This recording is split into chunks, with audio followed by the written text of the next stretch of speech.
Hello everyone and welcome to the lecture on AWS App2Container. So this lecture will contain all these topics. What is AWS App2Container? How App2Container works? Accessing AWS through App2Container, operating system compatibility, deployment feature support, getting started, App2Container automation runbook. So what is AWS App2Container?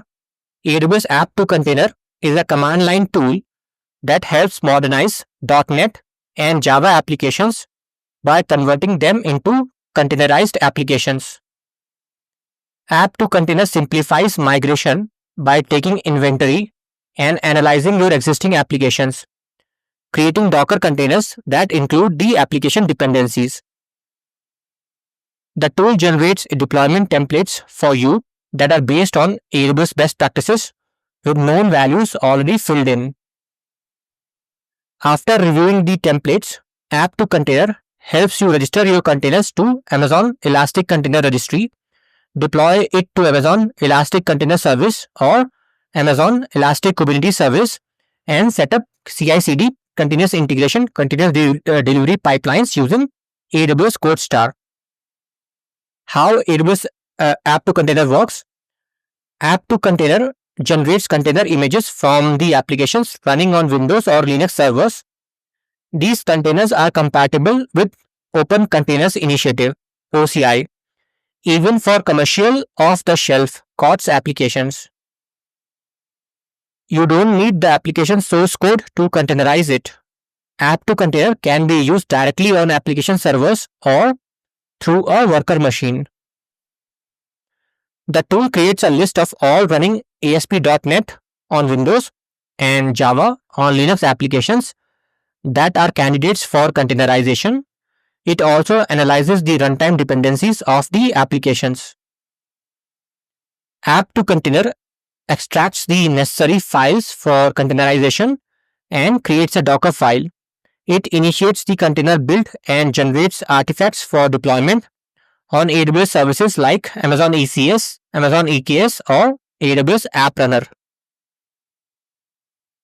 App2Container can upload AWS CloudFormation resources to an Amazon S3 bucket and set up CloudFormation stack. It can also create a CI/CD pipeline using AWS Code Pipeline for automating container building and deployment. Accessing AWS through App2Container. So when you initialize App2Container, you provide it with AWS credentials. This allows App2Container to do the following. First, store artifacts in Amazon S3 if you have configured it to do so. Second, create and deploy application containers using AWS services, which I talked about, ECS, EKS, and AWS App Runner. And create CI/CD pipelines using Code Pipeline. Now we'll see the operating system compatibility. So we have the supported operating systems, and these include Ubuntu, CentOS, Red Hat Enterprise Linux, Amazon Linux 2, and Amazon Linux 2023, and on Windows Server 2016 and later. Container host, any supported operating system. Major kernel version must match container image, and for Windows it should be 2016, 2019, 2022. OS version must match the container image. Application types, so it includes Java applications on Linux, and on Windows it supports .NET and IIS.NET application. Supported frameworks, it includes JDK 1.8 and plus, application server like Tomcat, Tom Enterprise Server, and JBoss Standalone. And on Windows, .NET Core, .NET 5 to 9, and .NET Frameworks 3.5 and 4.x. Unsupported features, so high availability clusters is not supported, and on Windows, IIS apps using files/registries outside IIS web application directories. Additional requirements, so Docker must be installed and it should be 17.7 plus, kubectl up to 1.3 for EKS if you want to deploy it to EKS. And for Windows, these are the minimum requirement. Docker must be installed on that machine, on the host machine, kubectl, if you want to deploy it to EKS. And for Windows, IIS must be installed, and PowerShell 5.plus or 1 or 6 plus. Then let's deployment feature. What features are supported? So first one is modifying the memory usage. And if you deploy it to Linux on this platform like ECS, Elastic Container Registry, Fargate, so it's supported. You can modify the memory. EKS also. For App Runner, no.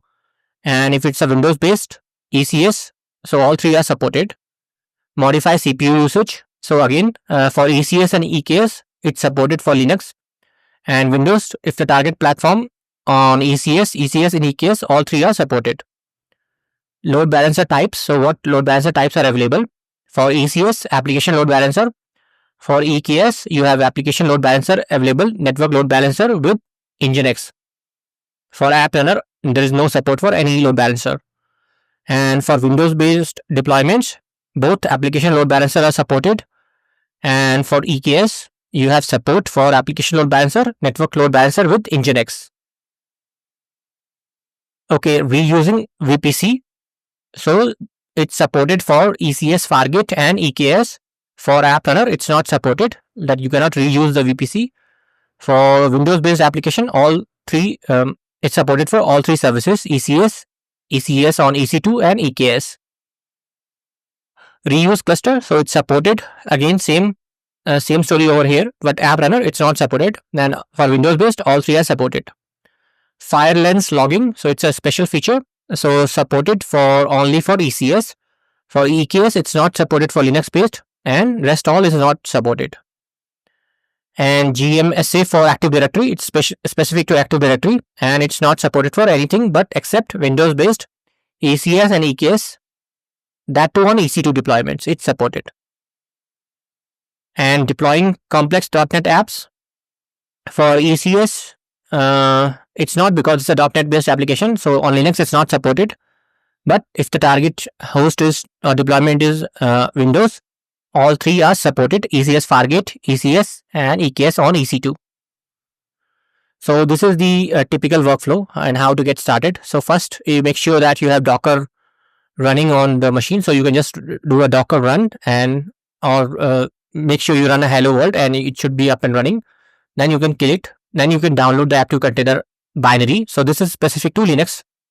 Then you can just do a tar, untar the binary tar.gz file, and then you can just do a sudo install.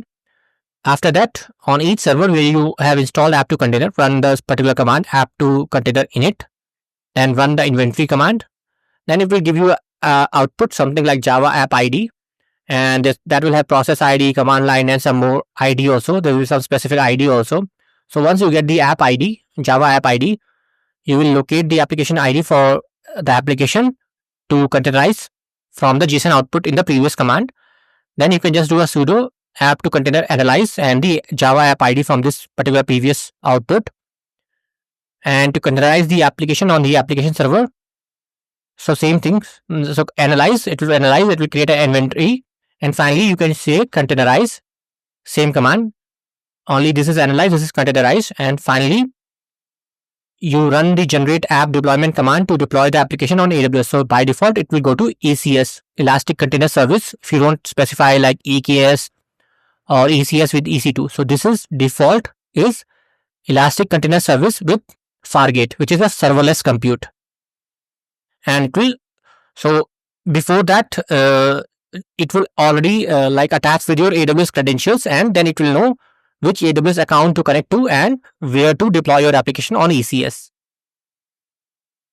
Okay, last is App2Container Automation Runbook. So this is specific case if your applications are running on AWS EC2.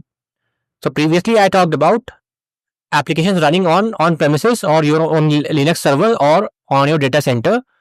This is if you want to migrate from applications running on EC2 to the ECS or EKS. So then you can run App2Container also, and this is the automation runbook. So AWS App2Container offers automation runbook called AWS App2Container /replatform applications. This runbook is designed to be used on your Amazon EC2 instances, and it's available via Systems Manager service. This runbook automates several key steps. First, it installs the App2Container tool. Then, it automatically goes through the initialize, analyze, and transform phases, which are essential for replatforming your supported applications. If you want, the automation process can also handle pushing the resulting containerized application to Amazon Elastic Container Registry. To be able to use this automation runbook, you need to have the necessary access to AWS Systems Manager. Automation is a feature within Systems Manager. So if you have access from there, you just run it. So it's just cloud-based. You run that particular runbook option and it will do all the rest for you. Before you start the automation, you need to have an Amazon S3 bucket. This bucket will be used to store the various artifacts that are created during the containerization process. And it is important that this S3 bucket is in the same AWS account and the same AWS region as the Amazon EC2 instances you are planning to containerize. You also need to have a specific IAM service role set up, and this role grants the automation capability of AWS Systems Manager the necessary permission to run the automation tasks on your behalf within your AWS environment. Finally, your Amazon EC2 instances themselves need to have an IAM role attached to them. This role must grant the necessary permissions that allow the automation process to perform actions on these target EC2 instances. And that's all. Thanks for watching.